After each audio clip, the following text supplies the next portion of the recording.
नमस्कार। आज हम पद के बारे में अध्ययन करेंगे। पद व शब्द में सूक्ष्म अंतर हैं और क्या अंतर हैं उसके बारे में हम आज अध्ययन करेंगे। शब्द वे एक या एक से अधिक वर्णों के मेल से, सॉरी इसको मैं उठा दो, एक या एक से अधिक वर्णों के मेल से बनी स्वतंत्र व सार्थक इकाई को शब्द कहते हैं। एक या एक से अधिक वर्णों के मेल से बनी हुई स्वतंत्र व सार्थक इकाई को शब्द कहते हैं। अब पद क्या है? तो पद वाक्य में अगर इसी शब्द का हम वाक्य में प्रयोग कर दें, वाक्य में प्रयोग किया हुआ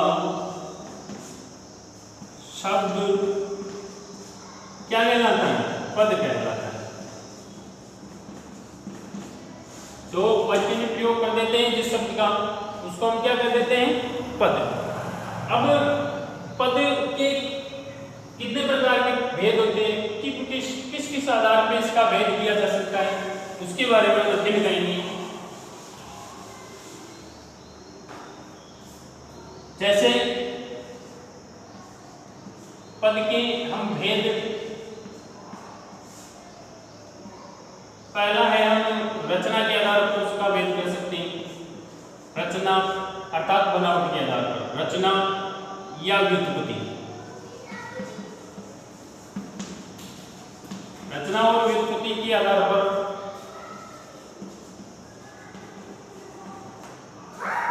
रचना और व्युत्पत्ति के आधार पर हम उसका भेद कर सकते हैं। दूसरे नंबर का अर्थ के आधार पर, अर्थ के आधार पर, और तीसरे नंबर का अपने पास में है उत्पत्ति के आधार पर। उत्पत्ति के आधार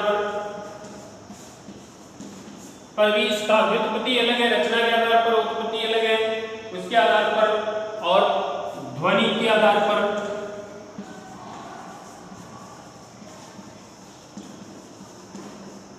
ध्वनि के आधार पर भी इसके भेद कर सकते हैं। और अंतिम है रूप परिवर्तन के आधार पर।